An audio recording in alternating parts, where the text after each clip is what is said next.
the woman, in the bathroom, she came out and said that the water was ready. And the lady that was trying to shove the pill down my throat, she was like, oh, okay, good. Help me get her up.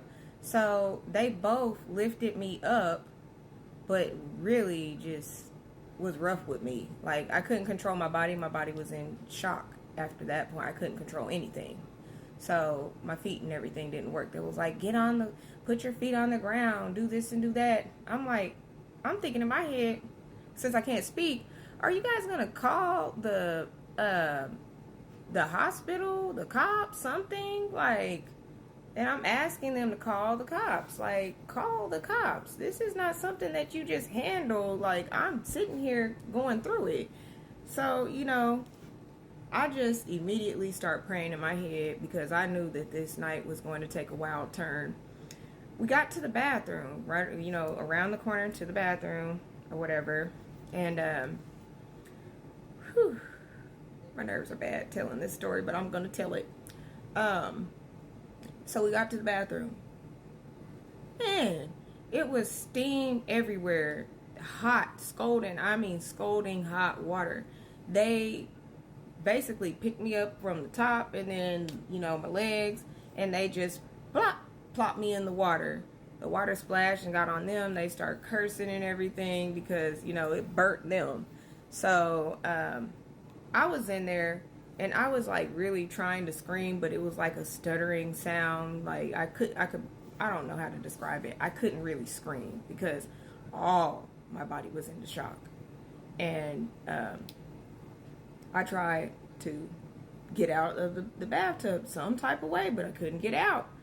And my skin just turned red. It was burning. My lower regions, that are already torn up and bleeding all over the place, swole to the size of an NFL football. I'm not even playing. Like, all the way from the front to the back. They had pulled my arms up, like pulled them up like this, and was like, okay, let's get her out. So they got me out. They pulled me out the water, let me drop on the ground like a fish, and my body just started all over the place. So then another person knocked on the door to the dorm and was like, hey, we have the ambulance here. They're ready to put her in the stretcher, yada, yada, yada. So they came and they helped put, a little gown or something on me.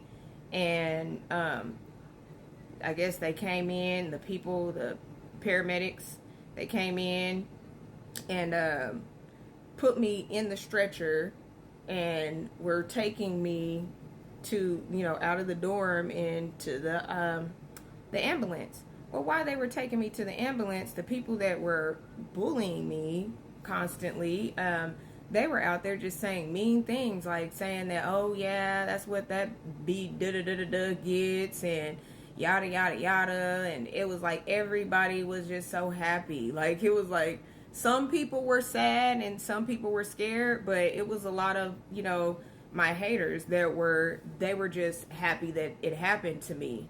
And that really traumatized me for a long time because I can't get that image out of my head on how happy a person or a set of people would be that somebody is injured and they're battling for their life,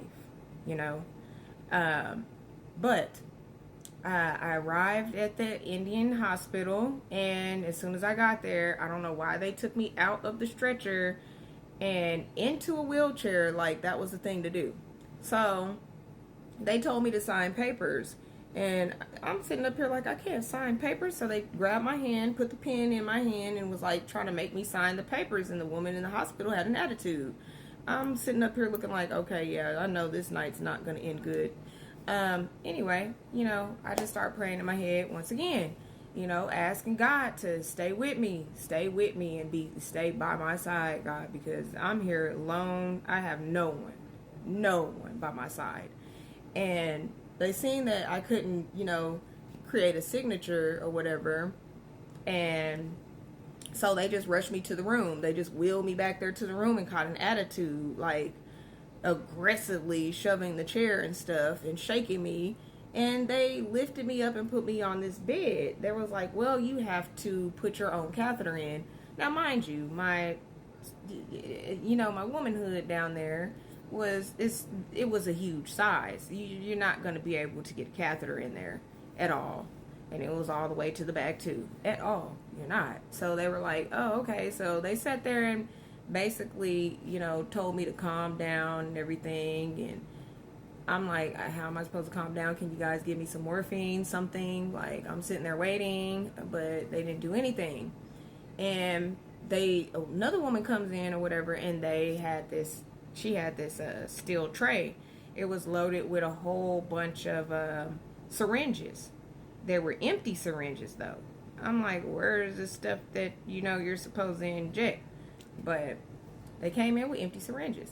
I was, kind of coming in and out of it. So I was like, I gained enough strength to say, hey, call my mom. So they gave me the phone, and that's, my fingers, I fought to make my fingers work to get that phone, to pushing them buttons. Yeah, and I finally got to push those buttons or whatever on the phone to call my mom. It took me a long time to even phone call her. That's how bad I was struggling. But, I asked God for the strength to do so. And it happened. So she's on the phone.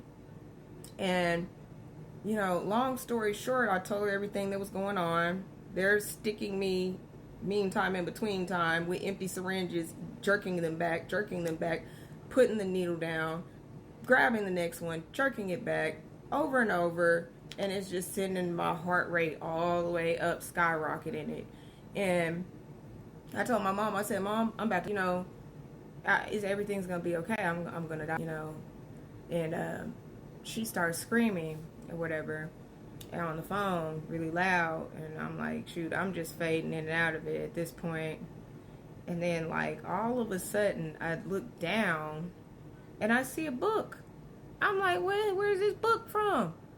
Where did it come from? I mean, like, and it's like the pages are flipping like fast, and the outside of the book is like illuminated in a bright gold, and kind of like what this gold color in my head. Well, it is this gold color in my head right here. And it just flipped, the pages start flipping, and it just goes boom, and it's a loud boom, like, and it's just like a ripple effect went through the room. And all of a sudden I seen what you may call angels.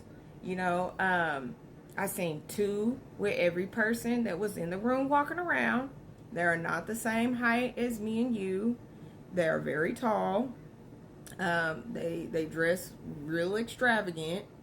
And they're dressed in gold, Well, they had gold trimmings, the ones that were walking around them. And one had a scroll that just kept going. It never stopped. It just like disappeared. When it went to the ground, it was like going into something else.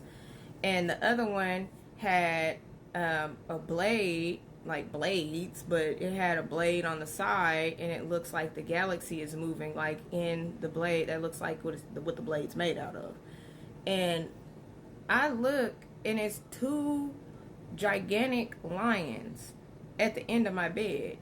And they just roar, they're like really loud. So with them shouting that loud, I see another image of angels, and they're like do do do do do do do do, and they come in, and like right after the lions fade, they slowly fade away, and then the angels were there, and I had 7 angels around my bed speaking to me. They don't speak English, but you can understand what they're saying when you're in that, going through that experience. And after that, I went a couple of places. I went many places, because they pulled me up out of my body, and they spoke to me.